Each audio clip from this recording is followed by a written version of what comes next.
Hello, everyone. Welcome to our very special event and session we are hosting today. FES Road Engineering Society is hosting today. Welcome to Decoding Road Safety. If you don't know me, my name is Tej Singh Rana. I am a Transportation Project Manager with Highway Studio and also the President for the FES Miami Chapter. And would like to welcome you all. Welcome, everyone. Um, Before we go further, as we have been doing for this from this past year, we wanted to take this moment to take a pause and also knowing that May is a mental health awareness month. Um, I think just reiterating on the importance of how important focusing on mental health is and talking about it is. Just want to welcome everyone for a moment of pause, just to bring my awareness to my present where I am and focusing on where my energy flows and also focusing on this light within me and how I bring my energy into everything I do.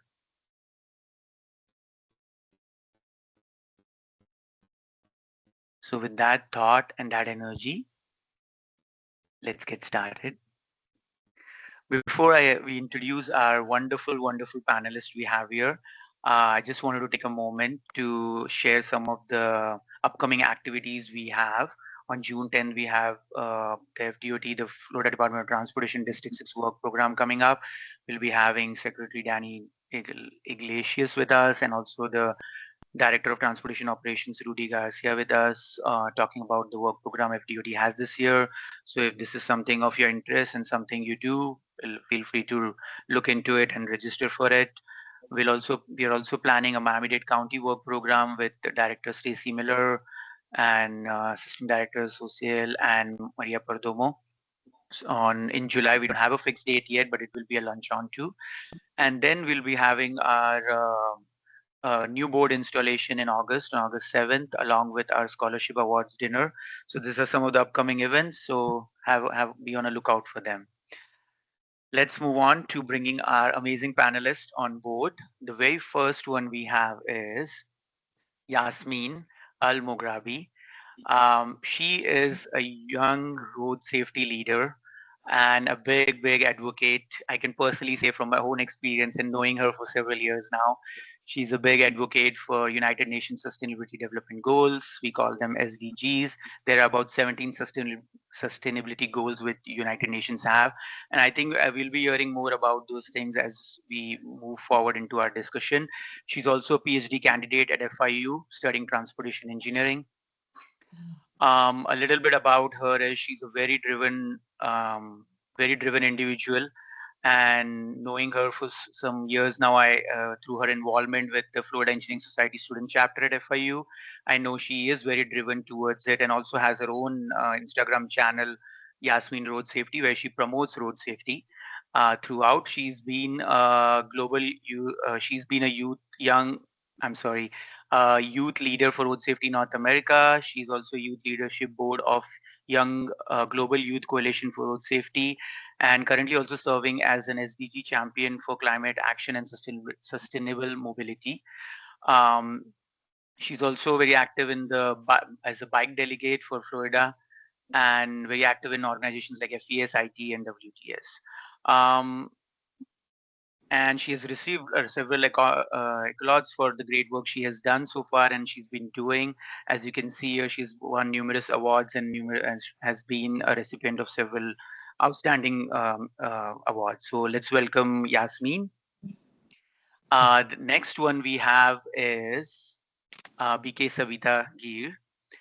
She is NGO representative of the Brahmakumaris to the United Nations in New York for past 10 years. And today, here in this panel, she's representing this amazing project, which I have been exposed to for last 7 or 8 years. The project is called Road Safety Through Spiritual Life Skills, and which is a project again dedicated to United Nations Decade of Action for Road Safety. Um, she represents Brahma Kumaris, which is a world spiritual university, and in about 130 countries, and It has 8,000 centers worldwide, and her work is based on understanding that real change begins with a shift in awareness, which is facilitated by a spiritual based approach called Raj Yoga. And she's been practicing this as a student, as a teacher for last 45 years. And again, a little bit about her. She's mentored youth, women, men in many countries related to this United Nations SDGs, and also working on different peace building methods in many countries. So let's welcome BK Sabita Gir. The next one we have is Jordana Zarut. She is a very dedicated community leader and a philanthropist and an advocate for those in need, and which is very obvious from her organizations which she has founded. One is Respect the Right, another is Young Dreams Community Outreach. The Respect the Ride is a motorcycle safety initiative focusing on educating the public about road safety awareness and supporting families who have fallen riders. We will be hearing more about that project as we move forward. And she's also founder of the Young Dreams Community Outreach, where she spends a lot of her time uplifting the undeserved communities by providing them essential resources and supporting them through their hardships. So, and also she's also director of the community outreach for Women Chamber of Commerce, and her passion for spreading love and making a difference um, is what drives her mission to create a safer and a more compassionate world. And I've seen this in the last couple of years. I've known her, I've seen that passion in her, and you will hear that passion in a little bit as well. So let's welcome Jordana as well. And last but not the least, Dr. Pain Sun Ling. He is, I've known him for many, many years from 2008. As a student, when I was a student, I was doing my master's. I worked with him. I worked under him actually. And his current roles are he is the director of Florida LTAB, which is the local technical assistant program. For that center, and also he is the lead for the safety program at University of South Florida Center for Urban Transportation Research, where I had the fortune of working in my initial days when I was a student as well. So I very well understand the value and the importance of the great work this organization does. Qatar does. We call it Qatar. And Dr. Lin, the great work he has been doing for several years, for almost 30 years now. He's worked on hundreds of safety-driven projects and grants from FDOT and from national agencies, and he has received multiple awards, National Road Safety Awards, for the great work he's done in reducing crashes and enhancing road transportation systems. Also through the Florida LTAP, which I was mentioning, there are a lot of trainings, not just for workforce, but also for road safety, which are conducted through them. I myself have taken advantage of a lot of the trainings which LTAP does. One of them is a really good training called Road Champion Program. I'm sure he will be talking about it as we move forward. And then also in April 2025, Dr. Lin was honored with the USF prestigious Outstanding Research Achievement Award. So big welcome to our 4 panelists. I'm going to stop sharing my screen now and move on to seeing the lovely faces we have here, just so that we can spotlight all our presenters here for everybody. And to start with this discussion or this panel, I'm going to ask this first question to everybody, knowing that you all have this passion and all are driven towards road safety in your own ways, from coming from your own understandings and backgrounds. I would like to know what are different key road safety initiatives you have been working on, if you can share with all the people attendees here on what are some of the things which you are working on, and on what different aspects of road safety do they focus on. So we're going to start with Yasmin. Yasmin, you want to take a lead on that? Yeah, thank you so much. I'm truly honored to be a part of this meaningful discussion.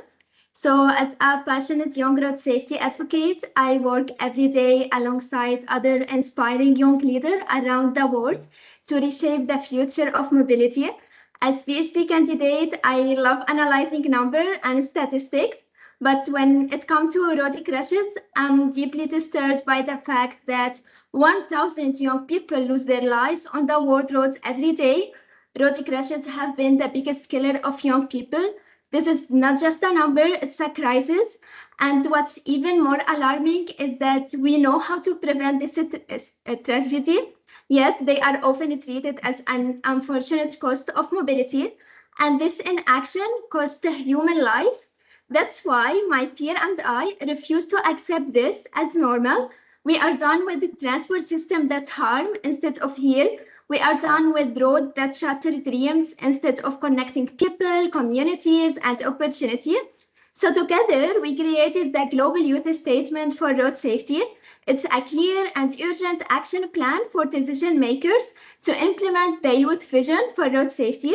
The Global Youth Statement for Road Safety is not just a document, it's a wake-up call and a global demand for investment, accountability, and meaningful youth participation.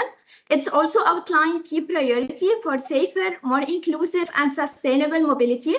We launched this statement at the Third World Youth Assembly for Road Safety in Morocco this February. And I'm thrilled to share that during the Ministerial Conference on Road Safety, world leaders from several countries, including Italy, Morocco, Jordan, endorsed the statement. And this brings us so much hope. So I want to also invite FTOT to commit to this vision and be part of the movement for a safer and more equitable future for all young people, because we have always been told that young people are the future.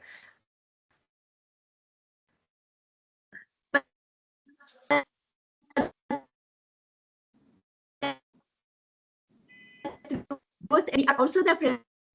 Young people are excluded from policy planning. This policy fails us. So we are the ones who experience these challenges firsthand, so we can offer insight into how they can be effectively addressed. And that's why we are taking action. I'm proud to share that we currently have over 58 youth-led action in low and middle income countries. This local action began from 2021. These are evidence-based, youth-designed projects focused on road safety and sustainable mobility. And each initiative is rooted in the community and aligned with the global plan for the second decade of action for road safety 2021 to 2030. And I'm truly honored to serve as a judge for some of this road safety project in the final round of the local action this year. So I'm so excited to be inspired by the creative, innovative solution these young leaders are proposing and see how they link their project to the UN Sustainable Development Goals, including climate action, gender equality, and education. Thank you, Yasmin. Spoken like a true youth. Wonderful. Moving on, Sister Savita, you want to share about what initiatives are you working on and your organization you represent? Hello, everyone. It is really my honor to be part of this conversation with such esteemed speakers and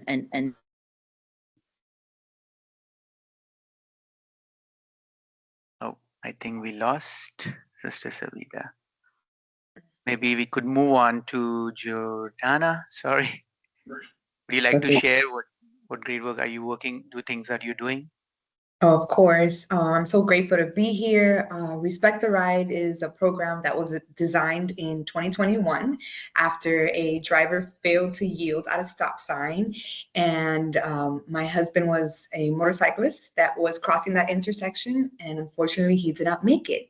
So through the passion of my grief, the program was designed to teach all youth and all drivers how to share the road safely with motorcyclists, how to prevent motorcycle accidents, and how to save lives. So what our goal is, we go to all types of schools from elementary to high school, and we teach children before they get out on the road how to see motorcycles, how to prevent accidents, how to tell their parents, check your blind spots, leave safe space between cars and motorcycles, avoid being distracted in the vehicle or in their bus, wherever they are. And at the same time, we teach them how to be a safe motorcycle driver. So we also teach the aspect, if they are driving a motorcycle, what safety gear they need to wear to prevent getting hurt, and so forth. Our main goal is to make this program, which is a 1-hour course, mandatory for all driver's education classes in schools. And our future goal is to make this part of a required course before you get your driver's license. So just like you take a drug and alcohol test, we would like all drivers before they have their license to take this road safety course. That's amazing, Jordana. This is so much needed, and I think so much at the grassroots level, where the work is need to be done. So loved hearing that from the initiative you're working on. Coming back to Sister Savita, sorry we lost you for a moment there. Would you like to continue sharing about your project? Yes, sorry about that. I think it's a bit windy here in New York, and it's rainy, so I don't know if the internet went, little fluctuating. But anyway, I'm back, and we at the Brahma Kumaris have started this initiative, spiritual life skills and road safety and spiritual life skills, because as we know, I'm not going to repeat data that we all are familiar with. There are so many road crashes and people are dying on the roads for various reasons all across the world. And many times it's either drinking and driving or some form of distraction or mental cases. It could be so many issues. It could very well be a simple thing, well, not simple, but carelessness also on both sides, whether it's on the driver or side or it's on the passengers or the pedestrians or the cyclists.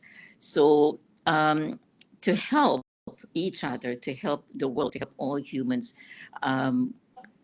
become aware of the dangers, we've created this initiative, Road Safety and Spiritual Life Skills, because if we are not present, then things will happen that we regret after, even in day-to-day life, without even using the road.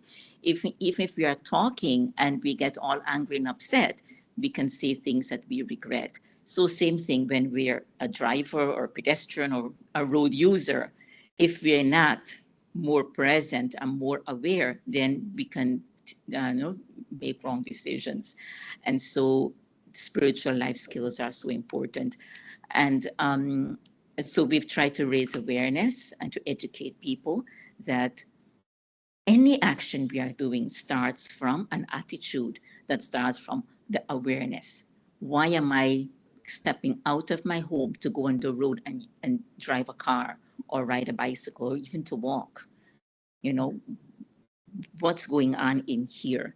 And depending upon that, so I will use the road. And so we try to educate people about that. And on a personal level, if I'm a passenger, I try not to distract the driver. And if I'm a driver, which I don't drive much nowadays, but I try to hold my space, my inner space more present, even though we are trained or we are taught these things before we get the license. But we need to practice it and not just do it just to get the driver's license. Thank you. Thank you, Sister Savita. That was wonderful. I think bringing back the attention to the self. I think in road safety, as we engineers, we definitely understand we can always control, we can do so much about engineering, about road design, about enforcement and everything. But a big parameter is always the individual behavior, which is definitely beyond us. And it's good to hear that the project you are working on and Brahma Kumaris is doing is focusing on the individual behavior and the awareness of the individual. So good to hear that. Coming to Dr. Lin, the engineer and the professional engineer on our panel, who will share a lot about the engineering initiatives which he is working on. Dr. Lin. Thank you for the invitation and good morning, everyone. I would like to take this opportunity to focus on two parts. So first part, since we are at the Carter USA, we conduct a lot of research, and my particular patients on safety especially for pedestrian, bicyclists, and motorcyclists. So here I mentioned a couple recent project or some project I'm working on right now, and towards especially on the pedestrian and bicycle safety. And so the first one is intersection safety. And intersection is very important for all road users. It's so wonderful for pedestrians. So we try to figure out what a good countermeasure and can really minimize the exposure or conflict between vehicle and pedestrians. So this is a very important one. Second project I'm working on is focused on pedestrian detection. This focus on technologies, and that also can apply to motorcyclists. So how can we detect pedestrian and bicyclists and motorcycle and be able to warn the surrounding drivers? And so this is a very important part, and the technology enable us to do that. So this is really important part to focus on that. And the third one project I'm working on is when we talk about traffic signal progression, we all like to have a green light on our arterial. However, it's important to think about how can you use traffic signal progression to really manage your speed. Because as a pedestrian bicyclist, if you hit by a car, the higher speed you got hit, the worse situation would be. So if we can use a signal progression, so when you drive proper speed, you will be able to make progression. So how can you use that to discourage speeding? So that's one I'm focused on. The next one I want to mention is the nighttime safety, especially for all the vulnerable road users, because the nighttime safety, if you look in the crash data, there's a lot overrepresented at the nighttime. And for example, pedestrian fatalities. Imagine there are about almost 75% of pedestrian fatality occur on the second half of the day. And so that's why a lot of time you need to think about, if we focus on our effort, if we only focus on 25% and not focus on 75%, it's very hard to see the number change. And so it not only for pedestrian bicyclists, it's also more for motorcyclists, also for all the road users, vehicles. So that's very important. And the last one I want to quickly mention here, since right now, Florida will pass the law allow the school zone speed camera. And so currently I'm also working on evaluation on the school zone speed camera. And so later on I may have results to share with you. And then I shift to the second part is on the Florida LTAP. Florida LTAP Center, we provide a lot of trainings. And I'm very fortunate to have this opportunity to provide different training. And especially 60% of our training or 65 are safety related. And it's so important. Anybody, you probably know someone involved with some car crash in the past. And so how can we really minimize that? That's very, very important. So under Florida LT umbrella, and we have 4 different types of training based on that big umbrella. So first one is Florida LT training courses. And this is funded by Federal Highway and also Florida Department of Transportation. And thank you for all their full support. And so for this training, we have done different type of training. We did a needs assessment to see what's the most important for people to learn and to have a skill and to have knowledge. So we, based on needs assessment, we prioritize our training every year. And so last year, we have done 64 webinars and 14 in-person training. And we have been reached 27,000 people attendees. So we got almost like 260 people attend on each webinar on average, and 46 on in-person training. And we reach about 27,000 content hours. So that's a really a big accomplishment, and really happy to see many people interested to learn and apply what they learn to the real world. And the second one I want to focus is we also got a grant project from FDOT on safety training workshop. And this training focus towards FDOT employee, also to local agency and consultants.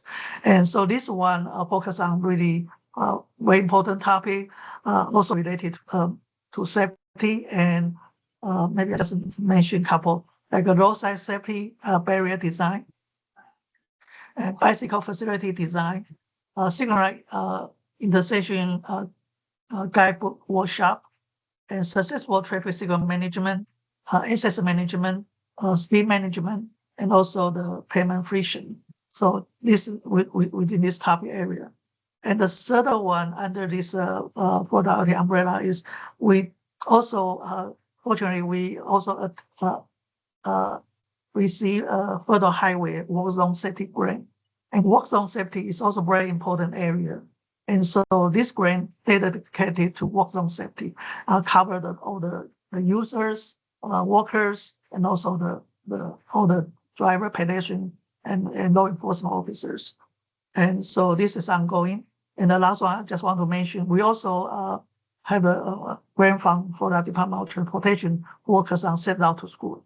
And so we also take this opportunity, children, students, they are our future, and want to make sure they learn as much as they can. We provide a facility, safe facility for them, and they have started to learn a good behavior and also really good for their health.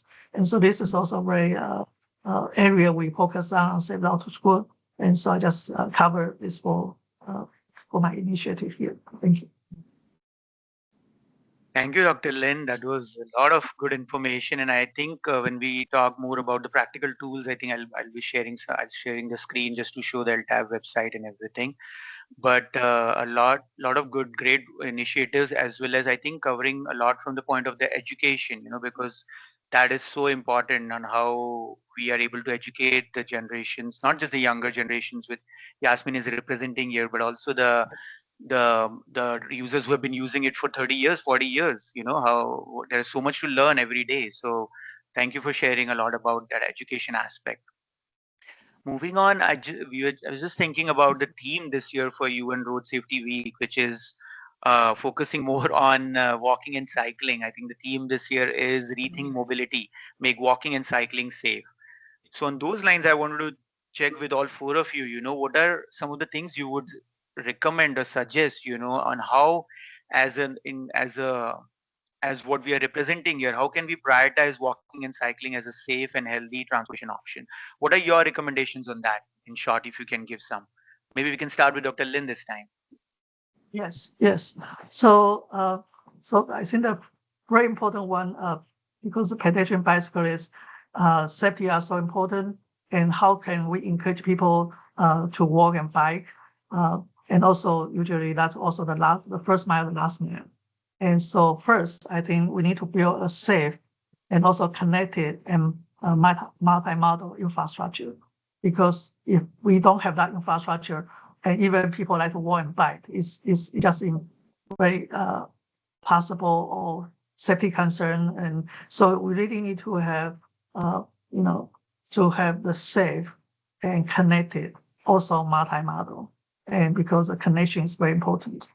And second one, we should have the policy, and also we should plan, have policy to support that. And we should also have the funding to support all the action, the plan to do that, because that's important. Because without that, then we have really good idea, but we really cannot make that to work. And the third one, I think is adopt. I think many state, county, cities already start to adopt the Taki Zero. For now, we got Taki Zero, we got Region Zero, or similar goal. And also, we should have action plan. How to do that? You have a plan, you got everything, but how to go there? And so should have funding to support that, and based on your plan, and then county, city, to state, we all can do that. And the next one is to promote health, and this we can do through the partnership with the public health agencies, because how can we relate it to walking and biking the health to the chronic disease prevention? Because you are not only provide your transportation, you really provide your health. Because when you do that, you'll be much healthier, and you can do much more things. So that's very important.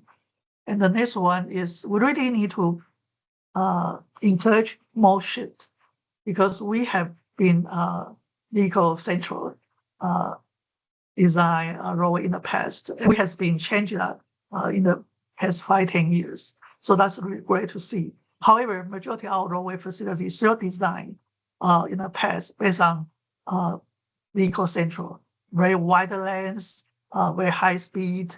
So it's very hard for driver to maneuver, even harder for pedestrian to cross street, and wider street to cross, high speed to handle with. So that's the challenge that we have. So how can we start to have this safety culture change? How can we start to provide the infrastructure, the facility to encourage people to shift from not just driving, but to walking and biking and transit and multi-modal? And that's one is we need to continue to measure and evaluate when we implement a lot of strategy and treatment, and we want to know which one work very well, which one is not. And so we can invest our precious resources to those work very well and to implement more and expand that. And so in this way, then we really can encourage and really can see more people walking and biking. And that's very important. And the whole society will be safer. And also people have really good experience on walking and biking. Thank you. I like that, Dr. Lin. I think what I'm taking from what you're saying is getting involved, right? As passionate leaders in this arena, and of course being road users, which we all are, we need to make our voice heard, and we need to get involved in that aspect of policy making. So we can't just sit back and think that everything will happen by itself, right? So it's a high level, very good suggestion on getting involved. So moving on to Everybody Jordana. can contribute. Everybody can Exactly. contribute, at least for yourself. Exactly. It's for us and for everybody. So Jordana, what do you think? What do you suggest from the point of walking and biking? I had some things in mind, like protecting the bike lanes. So you know how they have the plastic lane poles in the express lanes? Maybe that's something that should be considered for the bike lanes as well.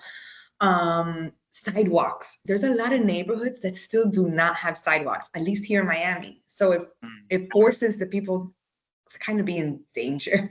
So we need to either have wider sidewalks, and some of the neighborhoods that don't have sidewalks, we need to get that going. Also promote reflective gear for walkers that are walking at night, and for motorcyclists and for bicyclists. We need to promote to be seen, for them to be seen. Maybe have some better lighting too. In certain neighborhoods, there is no lighting. Right. So it's really hard for the bicyclist or the walker to be visible to a driver. And I also even thought about like the infrastructure. In some areas, there's a lot of potholes, at least here in Miami. So I think that's something that maybe needs to be looked into as well. Mm-hmm. You're right. Going to the street level, right? The root level on what issues you see on the street. So those are very good suggestions. And I know a lot of our engineering friends here on this call would agree with all those suggestions that you are saying, the protected bike lanes and all those things that are there, but how much are we implementing them in our infrastructure? That's the important question here. Moving on to Sister Savita. I know you are in New York, so you are in a very bike friendly or a pedestrian friendly place. I was just thinking, I said, here I am in New York, so the city bikes are so available, so easily available, and much more than in the past. And so it's encouraging people to bike, to cycle, and you know what the traffic is like in New York City. If any one of you is here, there isn't a time, very, very rarely. It's a breeze to drive, very rarely. So it's pushing you to walk if you have to go short distances. I myself walk a lot. I walk from Penn Station to the UN every day, sometimes from Grand Central. So it's like 40 minutes walk one way. So, and I don't mind because it's also an exercise. It's also a time when I can just either listen to nothing and just enjoy, even if it's all concrete, but just to be free from thinking of anything. So it's helpful in so many ways. One on a spiritual level, and a mental level, one on the physical level. However, outside of New York, it's very similar to what Jordana was just saying. You know, the bike lanes, there are not too many bike lanes. I live in Long Island. I don't think I ever saw a bike lane in Long Island. Some of the sidewalks are really good. Some upscale areas, the sidewalks are pretty well taken care of. Even in the city also, they could do a little bit more better job with some of the side. They're working very hard in keeping it going, but yes, there's a lot of encouragement in New York City for cyclists and for walking. That is for sure, and maybe it's keeping everybody fit and slim. I think, but apart from that, on the external level, even though those things are in place, we as cyclists or pedestrians still need to be mindful, especially the cyclists. They do not adhere to the traffic lights. I would say 50% do, 50% don't. They think because they have a bike lane, they can just go straight through the red light. So as a pedestrian, you have to be very careful because you could be knocked over. So cyclists just need to be mindful that traffic lights are for them too, and to prevent, unnecessary crashes or accidents. Thank you. Thank you. Thank you, Sister Savita. Yasmin? So when we talk about rethinking mobility, we need to start by rethinking who our streets are designed for, right? Because currently our streets are built for cars and not for people. So as Dr. Lee and Jordana and Sister Savita mentioned, that vulnerable road users like pedestrian and cyclists are not being protected the way they should be. So if there are no bicycle lanes, if there are no safe places to walk, if you don't wear your helmet, or if there are no appropriate speed limit, then it can be very risky. So these things go hand in hand. The safety component need to go together with the push for more active mobility. So we need to make a shift in transportation that include data-driven policy, create action plan, and develop a transportation strategy that puts safety first, and to prioritize investment, and again investment in active mobility infrastructure and investment in youth, because that's mean investing in road safety solutions that address root issues at the community level. And also when we talk about rethinking mobility and promoting sustainable transportation, we need to make sure it's accessible for everyone, right? Especially for women, disabled people, young people, elderly. So mobility isn't just about moving people now. It's about celebrating our cities as living spaces where people, streets, building, and memory come together. And currently, with social media, we have the power to create and share stories that inspire conversation, inspire action, and encourage others to walk and cycle. And that's exactly what we are doing now with the Street for Us campaign. We launched it during the UN Road Safety Week. It's a campaign where young people are reimagining their street to make walking and cycling safer. It's a global youth movement that includes creativity, data collection, and even the use of AI tools like ChatGPT. We are all now using ChatGPT. So what if we use ChatGPT to reimagine our streets? And how amazing is that we can use technology to prioritize walking and cycling? Because right now, innovation is too focused on car, like autonomous vehicle, electrical vehicle. So we need also to shift that focus to active mobility. Oh, that's wonderful. That's wonderful, Yasmin. That brings me to the next question I was thinking about, and I think all of you in some way or the other have shared some of it, but if I may present it this way, if you would like to suggest from your own experience, in your own perspective and your own projects, if you could just suggest one or two practical tools for me as a road user, irrespective I'm an engineer or not, irrespective I'm whatever work I do, doesn't matter, I'm a road user, right? So what practical tool, one or two practical tools you would suggest us to use in our day-to-day travel, in our when we are on the road? What can we do to be more safe? That is what I would like to ask you. One or two such practical tools. Who would like to go first? I think we can go with Yasmin first this time. So I have two incredible and fruitful practical tools that I would suggest for road safety. First, like road safety is a shared mobility. So we all need to obey traffic law, right? If we don't obey traffic law, this can lead to road crashes and tragedies, and also have the knowledge and the basic of what is road safety, because a lot of people think that road safety is just about put the seatbelt, don't text and drive, and they don't know that as engineer, as a student, as even like doctors, whatever your job, you have a big role in road safety, because at the end, we are all using the road as pedestrian, as a driver, as public transport rider, as riding our bike. So I would like to suggest the Yours Academy. It's an online learning platform powered by Yours Youth for Road Safety, and it includes models developed based on extensive research and what people want to learn about road safety and safe mobility. So this includes topics like safe system approach, connection between road safety and sustainable development goals. And I want also to take advantage, and if there are any decision makers here, and if you are working with young people or hoping to include them meaningfully in your project, so I would suggest the Policymaker Toolkit for meaningful youth participation and road safety and sustainable mobility is really a perfect tool for you.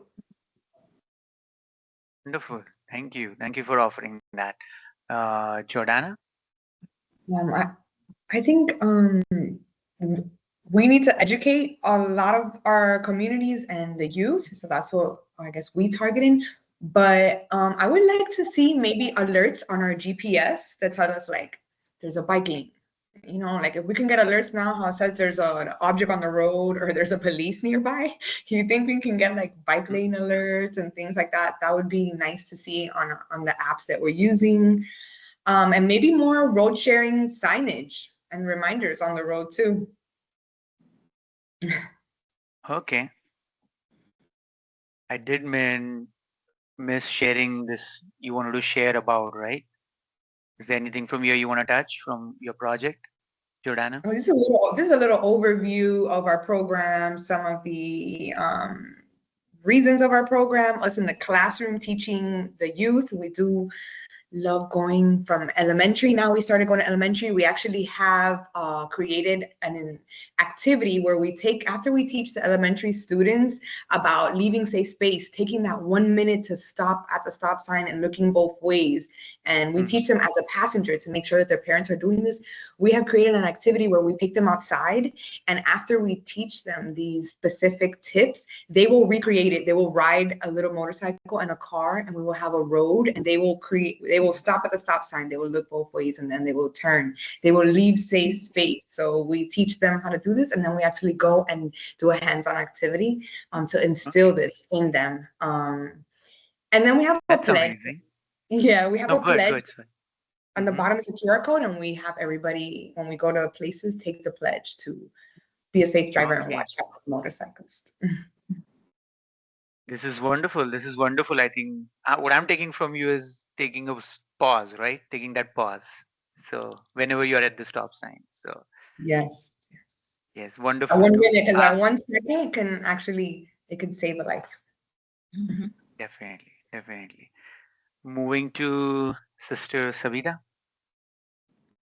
Yes, I really like what both of you shared, Jordana and Yasmin.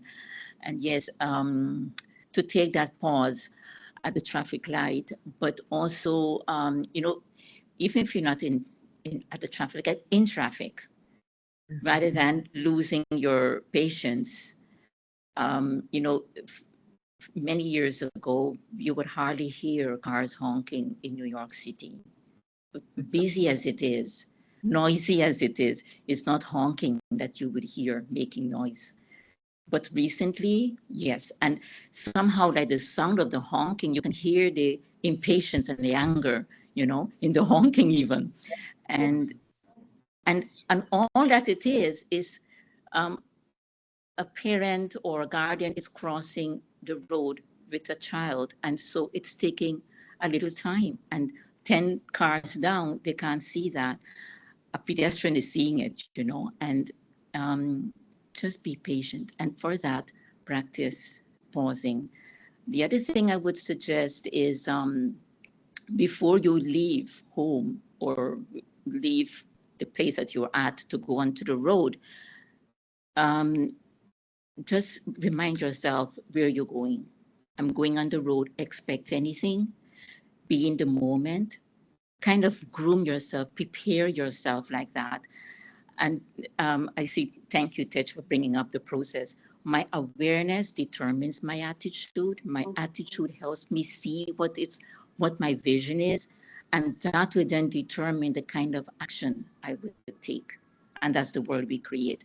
And so just be mindful that a vehicle or a cycle is not a vehicle or a cycle.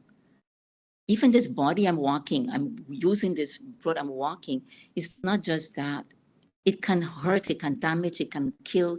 There is so much that can happen, and we are responsible. I'm in charge of it. Let me do the best I can. Let me practice the qualities and the virtues that are innate in the soul.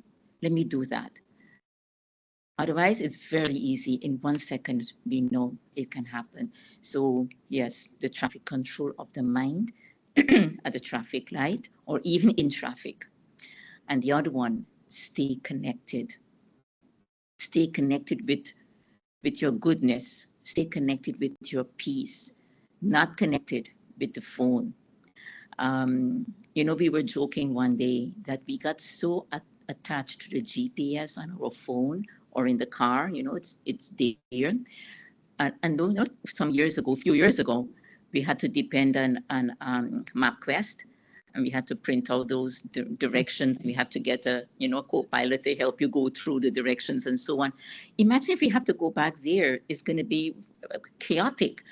So yes, it's good that we have these gadgets, but not to focus too much on them or get distracted. Know your know your the steps that you have to take, the turns and all the whole journey before you start your journey. So mentally you are prepared, and we kind of know where we're going, so we don't get that much distracted. I think the distraction is one of the biggest challenge. And for that, stay connected. Oh yes, and this last one, keep safe distance. Safe distance in your thoughts and safe distance between vehicles. And it's all to do with my inner awareness. Thank you.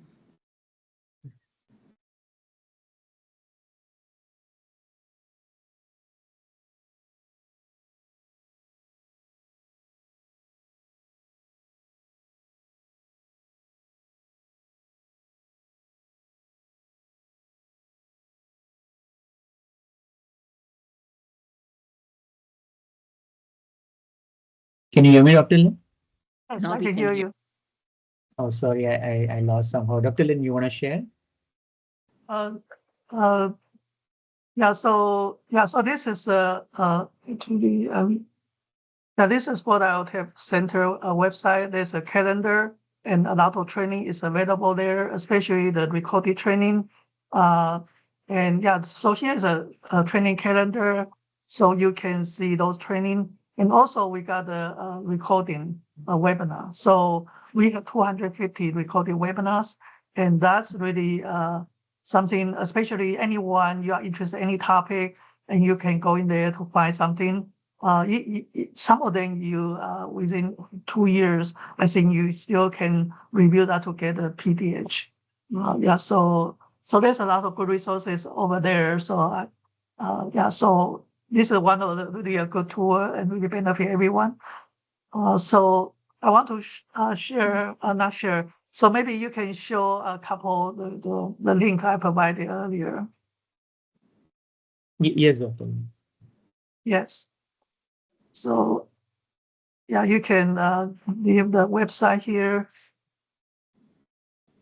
Yeah, so there are a couple another four resources tool I want to share with you and very briefly. So first one is this further highway, the proven safety countermeasure. So here, as you can see, they got the speed management, they got pedestrian, bicyclists, and when you move down, then they got the roadway departure.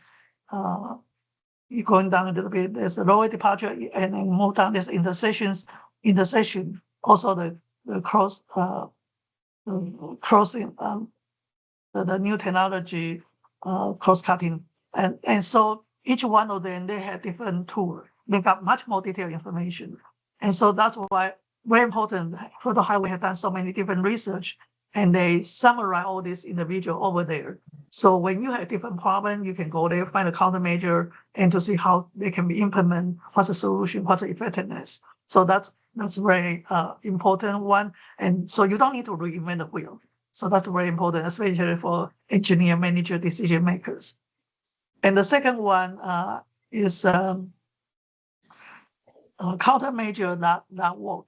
So that's from National Highway Traffic Safety Administration. And yeah, so this is another one, the federal agency, and they provide information to share that with you. So that's another link tool you can use.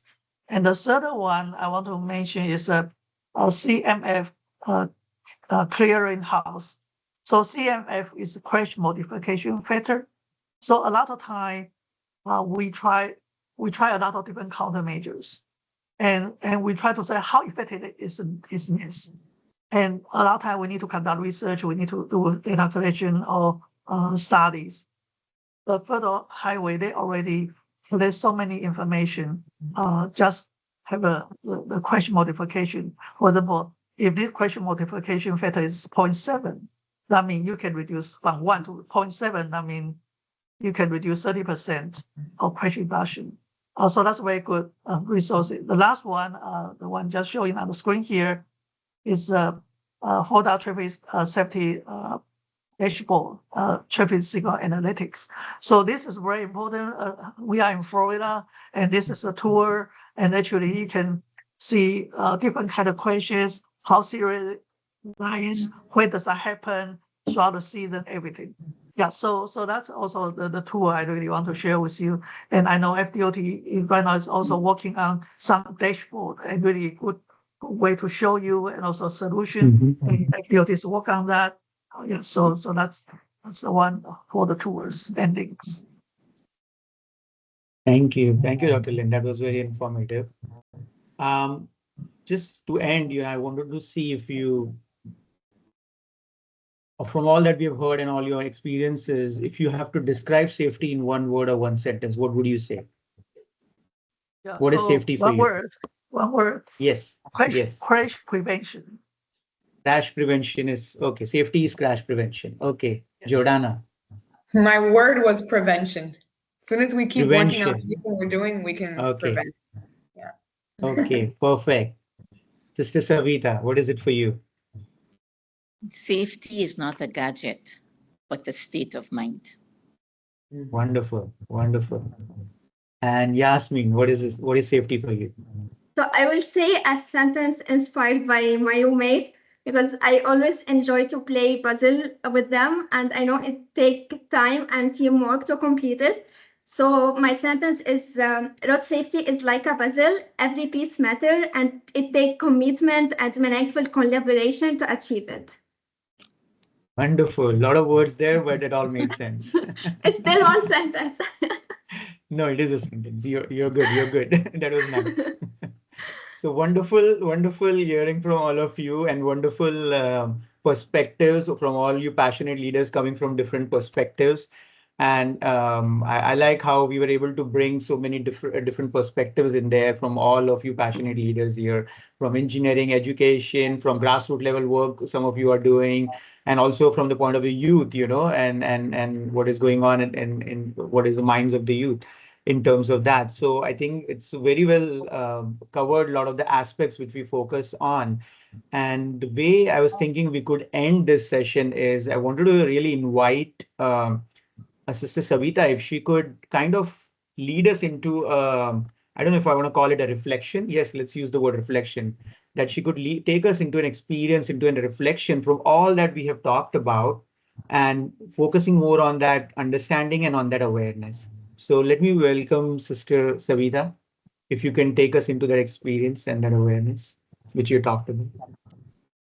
Yes, thank you.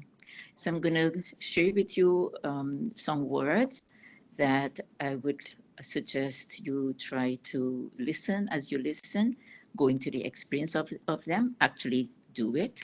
Like, we're going to take a couple of deep breaths, so you do that also. And let us try to, we all talked about being in the moment, take a pause.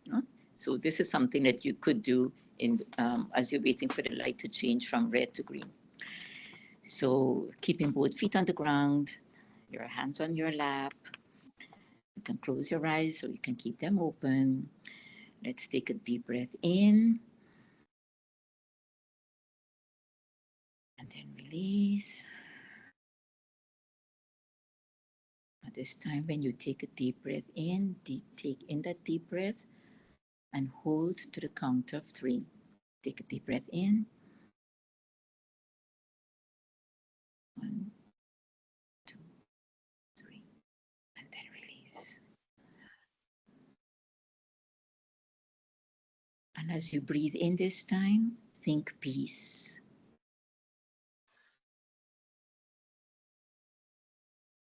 And as you breathe out, let all the tension in your muscles melt away.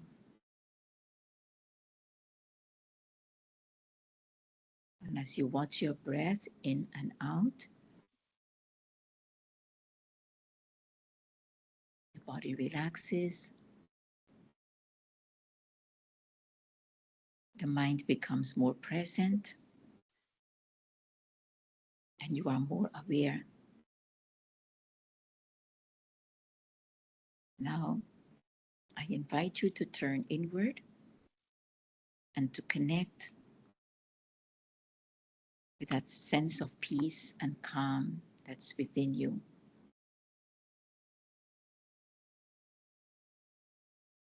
That light.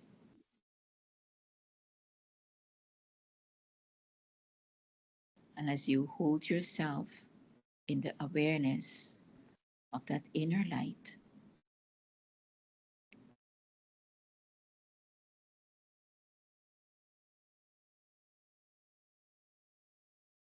allow that calm to penetrate and spread throughout your body.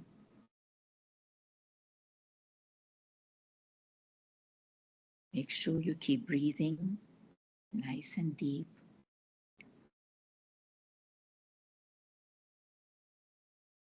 And in this state of calm and control,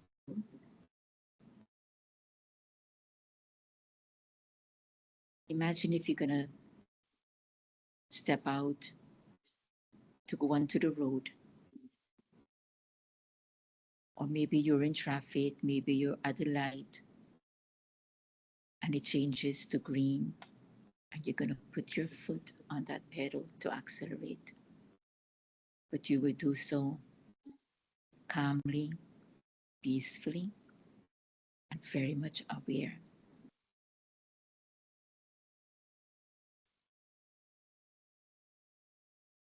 Patient, but very observant.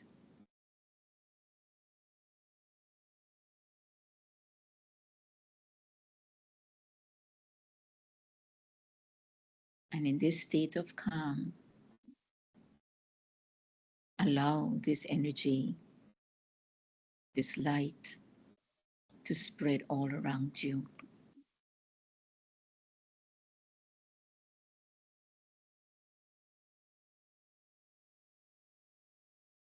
as you gently remind yourself, as a road user, you have a responsibility, not only for yourself, but for everyone else on the road.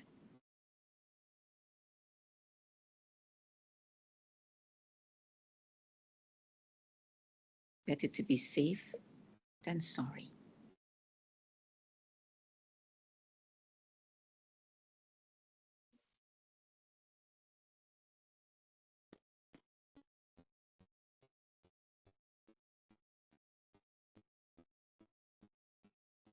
Prevention is better than cure.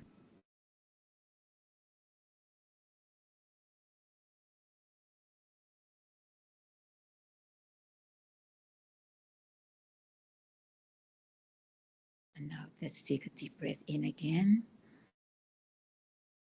and release, because now we're going to go back out into the world.